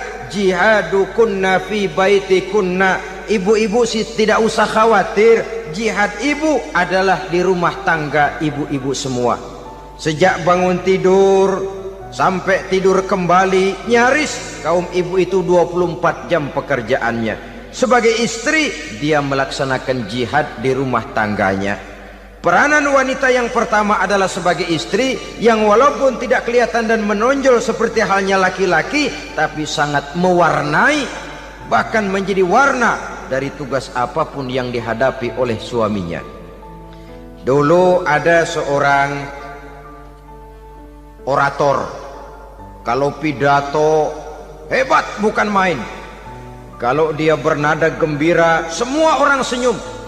Kalau dia bercerita tentang sesuatu yang sedih, satu masjid orang nangis. Orang tanya kepadanya, "Pak, bisa pidato begitu hebat, siapa yang bikin?" "Ya saya sendiri." Istrinya dari belakang bilang, "Tidak, yang bikin pidatonya hebat saya." Kata suaminya, "Mana bisa, saya." "Saya," kata istrinya. "Kalau saudara tidak percaya, tunggu Jumat depan, dia khutbah Jumat, saya akan bikin khutbahnya tidak hebat," kata istrinya. Sudah hari Rebo, siap-siap mau bikin konsep khutbah, baru mau nulis, datang istrinya, "Bang, tolong pegangin anak, saya mau ke warung." Mau bikin konsep lagi, kata istrinya, "Bang, tolong ini, tolong itu, tolong ini." Sampai mau berangkat khutbah Jumat, khutbah belum selesai dibikin. Begitu naik mimbar, kehabisan bahan. Sudah 10 menit masih ama ba'du, ama ba'du, ama ba'du. Ini yang dengar heran, ini orang kok bicaranya bisa cuma amat sama badu, amat sama badu saja. Di situ kelihatan saudara-saudara betapa peran serta istri yang walaupun tidak kelihatan oleh pandangan mata yang zahir, tapi teramat sangat menentukan. Sekali lagi, tidak ada seorang suami bisa sukses jadi apapun dia tanpa peran serta istrinya di rumah. Tidak ada kemajuan yang bisa diperoleh kalau tidak karena peran serta istrinya di rumah. Tidak ada kesuksesan yang bisa diraih tanpa keikutsertaan daripada istrinya di rumah. Walaupun suaminya yang dikenal orang, suaminya yang dipuji orang, suaminya yang disanjung orang, bagian besar tetaplah saham dan andil daripada istrinya yang di rumah itu. Ini makna an-nisa imadul bilad. Wanita adalah tiang negara. Jikalau baik wanita, baik negara. Jikalau rusak wanita, hancur negara. Karena wanita, negeri Salba menjadi terkenal, tentram, aman, wawasan politiknya luas. Seorang semacam Cleopatra bisa menaklukkan Julius Caesar. Dan begitu selanjutnya. Banyak cerita-cerita betapa wanita yang berperan di belakang layar ini bahkan bisa menggoyangkan negara. Bahkan yang paling dekat saja contoh dengan kita, Senator Gary Hart. Saudara masih dengar tentu itu. Betapa harus terpaksa mengundurkan diri dari pencalonan presiden Amerika karena kasusnya dengan Donna Rice itu, dengan hostess itu. Betapa di sini seorang perempuan atau seorang wanita sanggup membongkar seseorang yang punya masa depan ceria untuk menuju kursi kepresidenan dari suatu negara adidaya seperti Amerika, bisa gagal berantakan karena skandalnya itu. Apa penyebabnya? Wanita. Tapi wanita juga bisa menyebabkan menjadi cambuk majunya laki-laki. Wanita juga bisa menghancurkan dan mengubur laki-laki. Saudara hadirin yang saya muliakan, ia memang kelihatannya makhluk yang lemah, tapi di balik kelemahannya itu sesungguhnya dia bisa menelan laki-laki yang bagaimanapun besarnya. Saudara-saudara kaum muslimin rahimakumullah, terutama ibu-ibu yang saya hormati, jadi peranan yang pertama wanita sebagai seorang istri. Yang kedua, wanita sebagai ibu. Ini juga sangat besar pengaruhnya dalam membentuk generasi masa yang akan datang. Bapak, oleh karena kesibukan tugasnya tentu lebih banyak di luar rumah. Yang nyaris 24 jam di rumah itu ibu. Bagaimana dia merawat anaknya, bagaimana dia menaruh perhatian terhadap anaknya, bagaimana ia melimpahkan kasih sayang kepada anak-anaknya, akan membentuk kepribadian anak dan artinya membentuk generasi yang akan datang. Kalau seorang ibu sudah cuek-cuek saja kepada anaknya, padahal Quran mengatakan al-jannatu tahta aqdamil ummahat, surga di bawah telapak kaki ibu. Hadis ini bisa kita artikan macam-macam. Pertama, anak tidak akan mendapat kebahagiaan tanpa ridho daripada ibunya. Kedua, ibu adalah wanita agung yang harus ditaati. Ketiga, neraka atau surga anak bergantung kepada ibu, bagaimana dia mewarnai anak. Kalau ibunya cuek-cuek saja sama anaknya, dan sering jadi contoh klasik, kalau anak ayamnya beduk maghrib belum pulang, satu RT dicariin, hansip diundang, kalau perlu dan ramil dilaporin. Tapi kalau anak gadisnya jam 12 tengah malam belum pulang, ibu tenang saja Pak. Tidak tergerak dan tidak tertarik hatinya. Ya tentu tidak semua. Kalau sudah begitu, bukankah hakikatnya ibu sudah menciptakan neraka buat anaknya sendiri?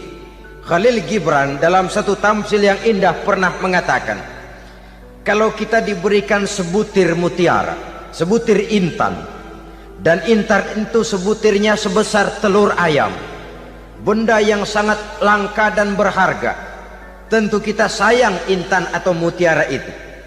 Kita jaga baik-baik, kita simpan dalam kotak, kotaknya kita kunci, kotak itu kita simpan di dalam lemari, lemarinya kita kunci lagi, lemarinya ada di dalam kamar, kamarnya pakai pintu, pintunya kita kunci lagi. Kamar itu ada dalam rumah, rumahnya pakai pintu, dikunci lagi. Kemudian rumahnya pakai pintu gerbang besar, gerbangnya juga digembok lagi. Untuk menjaga intan itu jangan sampai hilang, begitu usaha kita berlapis-lapis. Dan intan itu sudah diberikan kepada kita, kata Khalil Gibran. Apa dia? Anak-anak yang diamanahkan Allah kepada kita. Itu intan-intan mahal, itu mutiara-mutiara pilihan yang dititipkan dan diamanahkan untuk kita jaga sebaik-baiknya. Haruskah dia sia-sia di tangan kita? Haruskah dia merana jatuh di tangan ibu yang tidak punya tanggung jawab? Saudara hadirin yang saya muliakan, oleh karenanya peranan sebagai ibu ini sangat menentukan bagi pembentukan generasi yang akan datang. Salah ibu mengarahkan anak, akan lahir generasi mendatang yang tidak kita harapkan. Sehingga Nabi bersabda, kullu mauludin yuladu 'alal fitrah fa abawayhi yuhawwidanihi aw yunassiranihi aw yumajjisanihi. Setiap bayi dilahirkan dalam keadaan suci, setiap bayi dilahirkan dalam keadaan bersih, tidak punya dosa. Islam tidak mengenal dosa warisan. Semua saja bayi lahir dalam keadaan suci dan bersih. Kalau demikian lalu bagaimana? Kata Nabi, ibu bapaknya lah yang kelak akan menjadikan anak itu sebagai Yahudi, yang kelak menjadikan itu anak itu sebagai Nasrani, atau menjadikan anak itu sebagai Majusi. Ibu bapaknya yang mewarnai anak. Ibaratnya anak itu kertas putih, mau ditulis tinta hijau warnanya hijau, mau ditulis tinta merah warnanya merah, mau ditulis tinta hitam pun warnanya hitam. Oleh karena itu pembentukan anak yang soleh secara mental sesungguhnya sudah diwarnai oleh kebiasaan ibu bapak dalam pergaulan di rumah tangganya secara mental. Sehingga dengan demikian saudara-saudara, salah kaprah ibu dalam mengarahkan anak-anaknya akan melahirkan generasi penerus yang sungguh-sungguh tidak kita harapkan, dan pada gilirannya akan membahayakan perkembangan bangsa dan negara, membahayakan kita sebagai suatu umat. Apalagi sekarang ini masih banyak orang-orang muslim, orang-orang tua muslim yang kadang-kadang menyekolahkan anaknya di sekolah yang membahayakan akidahnya, mematikan imannya, menghancurkan tauhidnya. Pokoknya asal bonafid keluar sekolah ada jaminan lapangan kerja, perkara anak mau kafir mau murtad bukan urusan. Alangkah ironi dan sangat menyedihkan. Saudara-saudara yang saya hormati, jadi dari segi kaum wanita peranan ibu sangat besar. Dari segi anak, ketaatan kepada ibu, doa restu ibu akan membawa kepada kebahagiaan hidup. Doa ibu mustajabah, kutukan ibu manjur. Beberapa hikayat dan riwayat menjadi contoh dan tamsil buat kita betapa tidak ada satu kebahagiaan di dunia ini yang bisa ditegakkan tanpa doa restu daripada ibu. Pantas kalau dalam Al-Quran ada ummul kitab, ibunya atau induknya kitab. Tiap negara punya ibu kota, bapak kota tidak ada. Lalu lagi wawasan Nusantara disebut ibu pertiwi, bapak pertiwi kemana tahu. Saudara hadirin yang saya muliakan, lalu dalam peringatan hari-hari besar nasional ada yang namanya Hari Ibu. Hari bapak nggak pernah diperingati. Ada Hari Ibu, dan ibu itu pun ada Ibu Kartini, ada Ibu Dewi Sartika, dan macam-macam lagi yang seluruhnya merupakan refleksi dan gambaran betapa peranan kaum wanita di dalam kehidupan ini yang memang banyak mewarnai dan menjadi warna dari suatu kegiatan. Saudara-saudara kaum muslimin rahimakumullah, apabila yang pertama tadi kita melihat peranan kaum wanita sebagai istri, betapa ia berpengaruh besar dalam ikut menunjang keberhasilan dan kesuksesan suaminya. Kemudian pada peranannya yang kedua, wanita sebagai ibu di rumah tangga, betapa ia ikut membentuk, mempengaruhi, mewarnai dan membimbing kepribadian anak sebagai generasi penerus.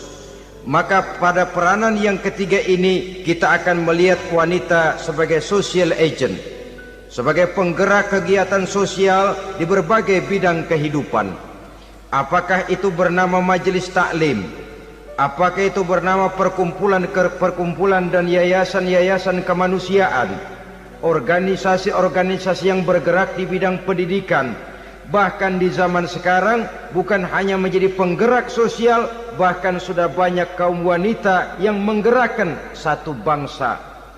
Dunia mengenal Margaret Thatcher, dunia mengenal Indira Gandhi, dunia mengenal Bandara Naike, dunia mengenal Corazon Aquino, dunia mengenal Golda Meir dulu itu dari Israel.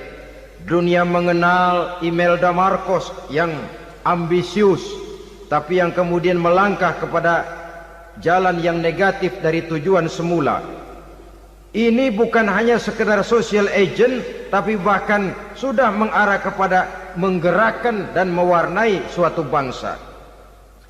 Islam membuka pintu ke arah itu. Wanita duduk dan berfungsi sebagai social agent, mengurus berbagai macam perkumpulan yang bertujuan kepada kebajikan, menyantuni yatim piatu, memelihara kesehatan, menyayangi binatang, memelihara kelestarian lingkungan dan lain sebagainya.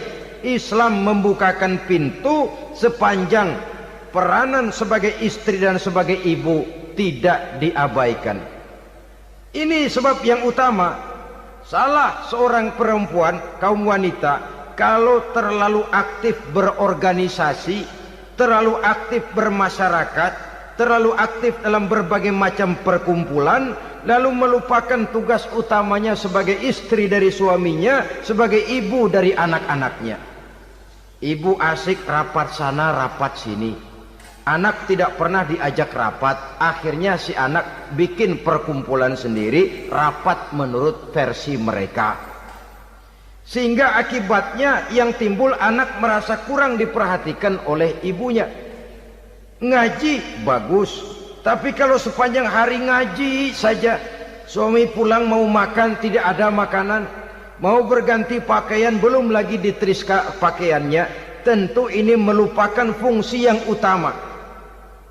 Kegiatan sosial, kegiatan di organisasi adalah jadwal kegiatan setelah fungsi sebagai istri dari suami, sebagai ibu dari anak-anak dilaksanakan dengan sebaik-baiknya. Bukan tidak baik ngaji, kalau dari ngaji ke ngaji saja. Bangun tidur ngaji, jam 7 ngaji, berangkat jam 11, sholat zuhur berangkat ngaji lagi, pulang sore, malam ngaji lagi. Suami tidak terurus, anak-anak pun terbengkalai, rusaklah rumah tangga.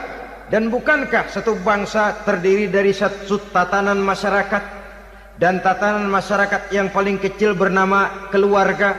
Keluarga merupakan unit dari masyarakat, unit yang terkecil, dan keluarga terdiri dari pribadi-pribadi yang merupakan bapak, ibu, dan anak-anak. Sehingga masyarakat bangsa yang baik terdiri dari masyarakat yang baik, masyarakat yang baik tersusun dari keluarga-keluarga yang baik, dan keluarga yang baik akan muncul dari pribadi dan individu yang baik. Pribadi dan individu yang baik yang sadar mana kewajiban yang primer, mana kewajiban yang sekunder. Sebagai social agent, dia lalu mawas diri dengan tetap mempertimbangkan kodrat kewanitaannya itu tadi. Saya ikut prihatin kalau ada perempuan main sepak bola. Dan saya yakin betul kalau perempuan main sepak bola, yang nonton pasti bukan nonton bola. Ya mungkin bola juga, tapi bola yang mana? Itu wallahu a'lam. Boy, ya dicari olahraga yang sesuai dengan kodrat kewanitaan begitu. Dicarilah olahraga yang sesuai dengan kodrat kewanitaan. Sepak bola sudah maju, ya belakangan saya katakan tadi muncul lagi wanita angkat besi. Belakangan bisa kita bayangkan wanita main tinju. Babak belur sudah kalau sudah begitu. Kemajuan dengan melupakan kodrat kewanitaan akan menyengsarakan kaum wanita itu sendiri. Silahkan maju menjadi social agent, menjadi penggerak di masyarakat. Para istri Rasul bisa kita jadikan satu figur. Siti Khadijah, figur sebagai istri pendamping yang setia. Dikala suaminya bingung, ia tampil memberikan pandangan. Dikala suaminya bingung, ia memberikan tanggapan. Dikala suaminya dimusuhi orang, ia menampakkan kesetiaannya. Kau tidak sendiri bang, aku di sisimu. Dikala jiwanya gelisah ketika pertama kali menerima wahyu berhadapan dengan malaikat Jibril, Khadijah yang menghibur. Kalla ma yukhzikallahu abada. Tidak apa-apa bang, Allah tidak akan menyusahkan kau untuk selamanya. Tenang sajalah, tenang. Abang orang baik-baik, Allah tidak akan menyengsarakan abang. Peran sebagai istri. Dan Rasul mantap, sehingga bertahun setelah Khadijah wafat selalu terkenang dan dikenang oleh Rasul. Pernah satu saat beliau itu seperti orang melamun. Aisyah tanya, kok seperti ngelamun bang? Iya kata Rasul, saya seperti mendengar suara terompahnya Khadijah di surga. Padahal Khadijah sudah lama wafat. Aisyah mendengar itu rada sedikit manyun. Kata Aisyah, bang cukup sekali ini saja, jangan sebut-sebut lagi nama itu ya. Cemburu rupanya. Ya soal cemburu sih nggak bini Nabi, nggak bini kita, namanya cemburu. Perempuan mesti ada. Apa jawab Rasul? Ya Humairah, Aisyah, haruskah saya melupakan seseorang yang dikala orang lain memusuhi saya, dia mati-matian membela saya. Dikala orang lain mau membunuh saya, dikorbankan hartanya untuk membantu perjuangan saya. Mestikah saya melupakan orang yang begitu baik? Tidak, Aisyah. Sepanjang nafas masih ada, sepanjang itu saya tidak akan bisa melupakan Khadijah sayang. Peran sebagai istri Khadijah ini, peran sebagai istri. Suaminya bingung, istrinya memberikan hiburan. Kadang kan tidak, suami bingung, istri bingungan lagi. Ya sudah, mari ramai-ramai kita bingung sudah. Bukan mencari jalan keluar, yang sudah bingung malah ditambahin bingung lagi. Saudara hadirin yang saya hormati, lalu figur Siti Aisyah, muda, cantik, kreatif, cerdas. Kalau bahasa sekarang barangkali wanita karier ini. Ini figur-figur. Jadi punya keistimewaan masing-masing, sehingga ada pilihan. Ya tentu orang mencari istri itu kan karena ada dasar pilihan. Mungkin rupanya kurang menarik tapi akhlaknya bagus. Mungkin akhlaknya sedang-sedang saja tapi potongannya cakep, masih ada pilihan. Sudah potongan jelek, akhlak bejat. Emangnya lu milih merem tempo hari ya?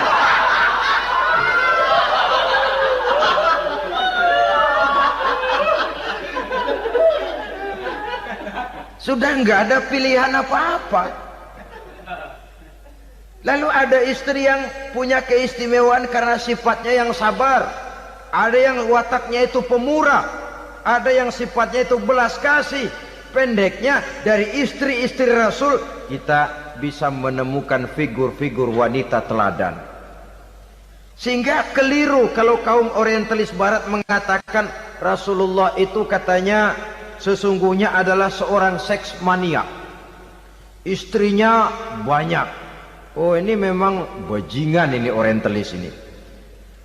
Kalau Rasulullah itu seorang seks mania, tentu yang dinikahinya itu pertama jelas gadis semua, yang kedua tentu cantik-cantik semua. Dari istri-istri beliau yang dikawininya dalam keadaan gadis cuma Siti Aisyah. Selebihnya janda. Apa pertimbangannya? Menyantuni yatim-yatimnya, mengayomi janda-janda yang ditinggal suaminya gugur di medan perang, untuk memperkuat keimanannya. Itu pilihan utama Rasul. Kita sekarang ini ya ngakunya sih ikut sunnah Rasul, cuma sunnahnya urusan kawin melulu. Ada duit sedikit, kawin maning, kawin maning. Ditanya orang kenapa kawin melulu, sih mas sunnah Rasul. Bukan main. Kalau sudah urusan kawin pahlawan betul sunnah Rasul. Padahal kawin lagi dalam Islam itu sungguh pun boleh, tapi tidak diperintah.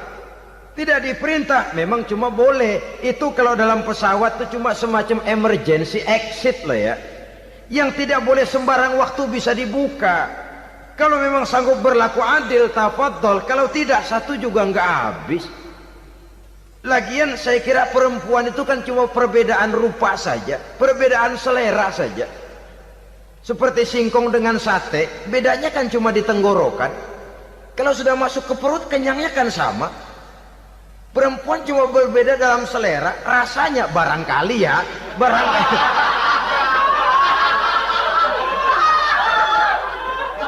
Barangkali tidak jauh beda.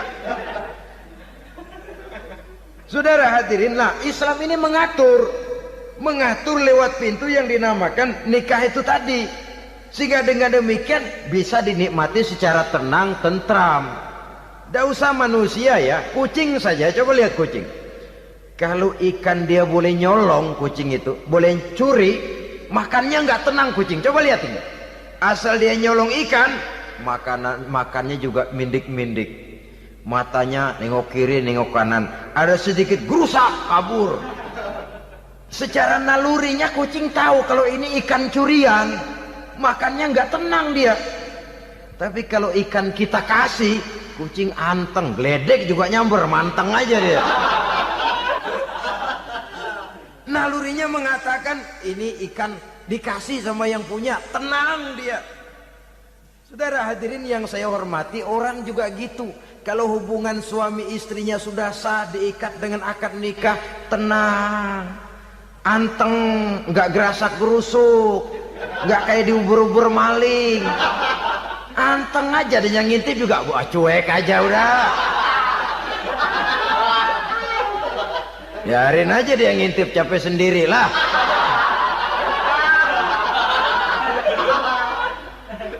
Tapi kalau nyuri-nyuri, coba lihat dah. Mana di kebun banyak nyamuk,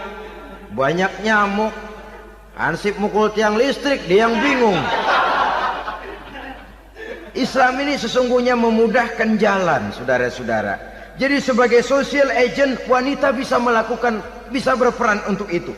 Apalagi untuk hal-hal yang menyangkut wawasan kemanusiaan, di mana kaum wanita karena emosinya lebih tinggi daripada kaum laki-laki, dia sangat peka terhadap masalah-masalah yang menyangkut kemanusiaan. Hatinya mudah tergugah, perasaannya cepat terenyuh. Dengan penderitaan dia cepat tergugah. Dia bisa menjadi social agent tanpa harus melupakan fungsi utama sebagai istri dan sebagai ibu dari anak-anaknya, sebagai istri dari suaminya. Saudara hadirin yang saya muliakan, dahulu Al-Quran pernah menceritakan betapa istri-istri pembesar di istana mewah di zaman Nabi Yusuf, kalau istilah sekarang nyonya-nyonya jet set, nyonya-nyonya VIP, betapa mereka mau memporak-porandakan keimanan seorang pemuda seperti halnya Nabi Yusuf alaihi salam. Dan Nabi Yusuf kemudian ternyata tidak mau jadi gigolo yang kerjanya hanya menyenangkan wanita-wanita jet set kelas VIP ini tadi. Sesungguhnya ini cuma satu simbol yang kejadiannya bisa saja terjadi pada zaman modern dalam versi dan kondisi yang berbeda. Namun bagaimanapun juga wanita dengan peranannya sebagai social agent, sebagai penggerak masyarakat, sangat besar pengaruhnya dalam ikut mewarnai perkembangan suatu negara. Seorang suami perlu memberikan dorongan kalau istrinya aktif di bidang sosial, asal dengan catatan saja, fungsi sebagai istri, fungsi sebagai ibu jangan sampai terlantar karenanya. Bahkan saya katakan tadi, di zaman sekarang wanita tidak lagi hanya berfungsi sebagai social agent, bahkan sebagai national agent, penggerak dari satu bangsa. Muncul wanita-wanita yang jadi menteri, yang jadi anggota DPR, bahkan yang jadi kepala desa dan lain sebagainya. Secara umum memang ar-rijal qawwamuna 'alan nisa. Laki-laki adalah pembimbing bagi kaum wanita karena kelebihan fisik biologis, kelebihan kemampuan intelektual dan lain sebagainya. Namun wanita pun boleh saja menjadi social agent sepanjang catatan yang saya sampaikan tadi. Jangan sampai melupakan kodrat kewanitaan, jangan sampai mengalahkan fungsi sebagai istri dari suaminya, sebagai ibu daripada anak-anaknya. Nah, kemudian fungsi yang keempat di bidang ilmu pengetahuan. Islam memberikan kesempatan yang sama kepada kaum wanita. Thalabul ilmi faridatun ala kulli muslimin wa muslimatin. Menuntut ilmu itu wajib hukumnya bagi orang Islam, baik laki-laki maupun perempuan. Sampai dibentuk kalimat pengecuali khusus ini, muslimin wa muslimatin, bagi muslim laki-laki, bagi muslim perempuan. Dan alhamdulillah, kalau dulu di zaman Raden Ajeng Kartini, nasib perempuan berada di balik pintu yang digembok rapat-rapat, siklusnya berputar cuma sumur, dapur, kasur, kasur, sumur, dapur, dapur, sumur, kasur. Melingkar di situ saja peranan kaum wanita. Memberontak jiwa Raden Ajeng Kartini, menuntut persamaan bahwa wanita berhak maju sama dengan laki-laki. Entah Islam sejak 14 abad yang lalu sudah mencanangkan ini, menuntut ilmu wajib bagi laki-laki dan perempuan beragama Islam. Orang Islam baik dia laki-laki, baik dia perempuan, wajib menuntut ilmu. Ilmu dalam artian umum, tidak hanya sekedar fikih tauhidnya, ya di bidang kedokteran, di bidang teknik, di bidang hukum dan lain sebagainya. Ini yang perlu dibanggakan. Kalau perlu, ini yang perlu diadakan kontes. Kontes IQ. Wanita yang paling berprestasi di bidang ilmiah, wanita yang punya prestasi di bidang menjaga kelestarian lingkungan hidup, wanita yang punya prestasi menggerakkan sosial, menyantuni yatim piatu, memelihara kesehatan. Adakan kontes macam itu untuk mendorong. Ini enggak, kalau kontes yang diukur betis, bibir, pinggul, payudara, lubang hidung, ukur sekalian kita. Apa manfaatnya dan apa unsur pendidikan yang ada di dalamnya? Tidak menguntungkan, tidak mendidik, dan tidak membawa manfaat. Kecuali lalu yang timbul pola hidup konsumen, pola hidup konsumer, pola hidup yang material, pola hidup yang wah, pola hidup yang gemerlapan. Ya, kalau oleh anak-anak muda yang terjangkau. Kalau tidak, dia hanyut ditelan mimpinya. Dia ingin bergaya hidup jet set, sementara dia dihadapkan oleh kenyataan bahwa dia tinggal di kampung, ibu bapaknya orang kampung, dan lain sebagainya. Jiwanya berontak, terjadilah kegalauan, terjadilah kerancuan, terjadilah komplikasi, perang di batin antara keinginannya dengan lingkungan nyata yang dihadapinya. Dan kalau sudah ada gejala semacam itu, penyakit-penyakit kejiwaan akan mudah muncul. Ini gejala terutama buat orang-orang yang tinggal di daerah transisi. Kota besar bukan, kampung banget juga enggak, daerah cekak. Akibatnya gayanya ya sering gaya enggak karu-karuan, gaya kepalang tanggung jadinya. Saudara hadirin yang saya muliakan, akhirnya apa? Santri tapi lagunya kayak koboi. Koboi tapi sesungguhnya santri. Saudara hadirin yang saya hormati, dengan demikian maka di bidang ilmu pengetahuan wanita mempunyai peranan yang sangat besar. Dia bisa tampil dengan karya-karya ilmiahnya yang membawa manfaat bagi perkembangan agama, bangsa dan negaranya. Majulah kaum wanita dengan ilmu pengetahuan, tuntutlah ilmu seluas-luasnya. Kita hidup di satu negara yang merdeka, kita beragama yang memberikan satu keyakinan bahwa menuntut ilmu merupakan kewajiban, bahwa peranan wanita tidak hanya di belakang dapur, lain sebagainya, yang seluruhnya terpantul dari dinamika kehidupan kaum wanita. Saudara-saudara kaum muslimin rahimakumullah. Kemudian yang kelima, peranan wanita dalam bidang agama. Kita bersyukur sekarang ini gejalanya dimanapun pengajian, biasanya lebih ramai pengajian ibu-ibu dari bapak-bapak. Peringatan hari-hari besar keagamaan, biasanya lebih ramai ibu-ibu daripada bapak-bapak. Pengajian ibu lebih ramai, padahal kalau bicara sibuk, lebih sibuk ibu daripada bapak misalnya. Kalau sudah pengajian bapak-bapak, biasanya pengajiannya ramai cuma 3 giliran itu. Pembukaan, maulid, penutupan. Kalau sudah yang rutin pengajian tiap minggu, 3 pojok yang ngaji. Yang atu nguap, yang atu pules, yang atu ngiler.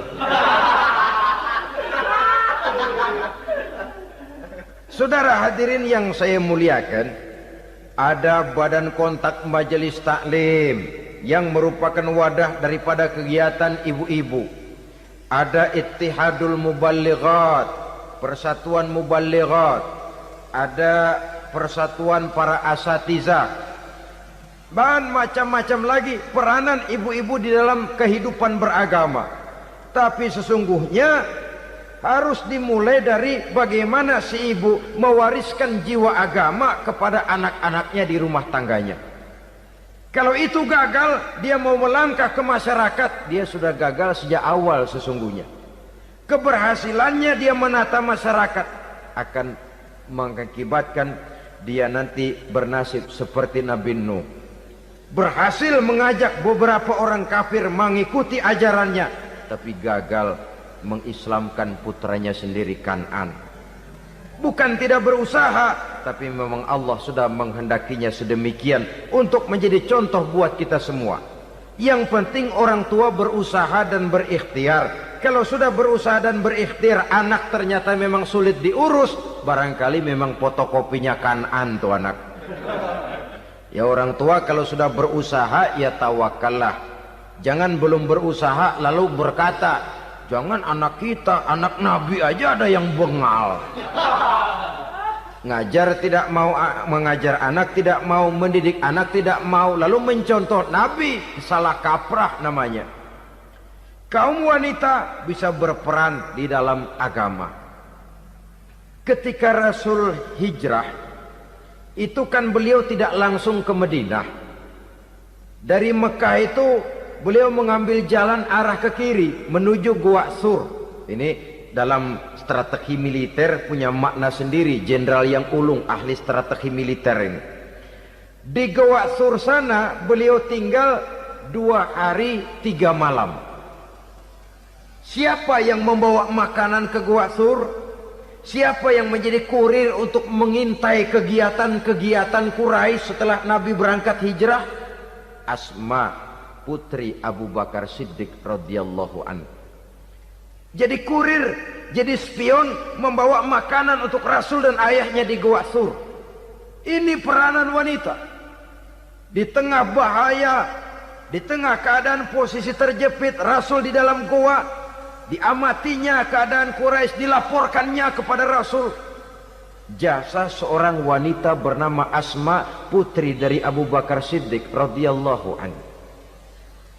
Rabi'atul Adawiyah, seorang sayyidah sufiyah, ahli tasawuf yang terkenal dengan ajaran cintanya kepada Tuhan. Dia bisa menjadi tokoh wanita dalam gerakan sufi oleh karena kegiatannya di bidang agama, dalam arti mujahadahnya kepada Allah Subhanahu wa ta'ala. Dia korbankan bagian besar daripada hidupnya untuk mengabdi kepada Allah. Setelah suaminya meninggal, seumur hidup dia tidak pernah nikah lagi. Bukan tidak cantik, cantik. Bukan tidak ada yang mau, banyak yang meminang. Bahkan diantaranya termasuk Sufyan Tsauri, seorang tokoh juga, pernah mencoba meminang beliau. Kata Sufyan, Rabi'ah, bagaimana? Kamu kan janda? Iya. Lalu, lah saya kan duda. Jadi bagaimana? Daripada kita masing-masing sendiri-sendiri kan lebih baik kita join. Maksud kamu apa? Saya mau meminang kamu. Boleh? Tapi mas kawinnya saya minta engkau jawab 4 pertanyaan saya. Kalau bisa, diri saya seutuhnya saya berikan kepada kamu. Kalau tidak, tidak usah saja. In ajabtani fi 4 masail fa ana laka. Kalau engkau sanggup menjawab 4 pertanyaan saya, seluruh diri saya bulat-bulat saya serahkan kepada kamu. Yang pertama, Sufyan, semua orang kan bakalan mati. Iya. Ya soal mati sih sama, mati. Cuma hakikat mati kan lain-lain. Ada yang matinya itu husnul khatimah, mati baik di akhirnya. Lagi ngaji, mati. Lagi baca Quran, mati. Lagi sholat, mati. Lagi dengar ceramah, mati. Lagi sodakoh, mati. Itu mati-mati yang su'ul khatimah. Ada yang mati itu mati yang husnul khatimah, maksud saya.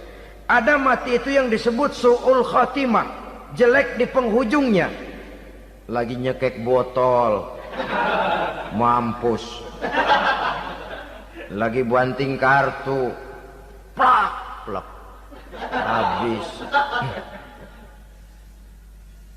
lagi makan riba mati, lagi zina mati, lagi nipu mati.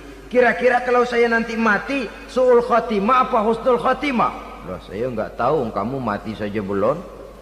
Tidak bisa kamu jawab, tidak bisa. Yang kedua, setelah mati kita masuk ke alam kubur. Di kubur kita akan dapat nikmat kubur atau azab kubur. Hari itu kira-kira saya dapat nikmat apa dapat azab? Saya tidak tahu. Di padang mahsyar setelah ditimbang kita dapat kitab di tangan kanan kalau baik, di tangan kiri atau dari belakang kalau jahat. Hari itu saya dapat kitab di tangan kiri apa tangan kanan? Saya nggak tahu. Yang keempat, orang akan lewat di atas sirat. Yang selamat sampai surga, yang celaka sampai ke neraka. Kira-kira saya yang selamat apa yang celaka? Wah, kata Sofyan, gua nggak tahu, udah butak dah lempangan itu deh. Kalau kau tidak tahu Sofyan, tidak bisa jawab 4 pertanyaan ini, maaf saja, lamaranmu saya tolak dan saya tidak akan nikah. Ini yang saya khawatir. Maka dia terkenal sebagai Sayyidah Sufiyah, tokoh wanita dalam dunia sufi. Dan artinya wanita bisa berperan banyak dalam bidang agama, sebagai pengasuh majelis taklim, sebagai pengasuh yatim piatu, sebagai gerakan-gerakan keagamaan yang positif dan lain sebagainya. Ini dimungkinkan karena Islam menunjang harkat dan martabat kaum wanita. Maka majulah kaum wanita Islam Indonesia dengan tetap menjaga kodrat kewanitaannya. Inilah yang kita sampaikan pada kesempatan ini. Terima kasih atas segala perhatian. Mohon maaf atas segala kekurangan. Wassalamualaikum warahmatullahi wabarakatuh.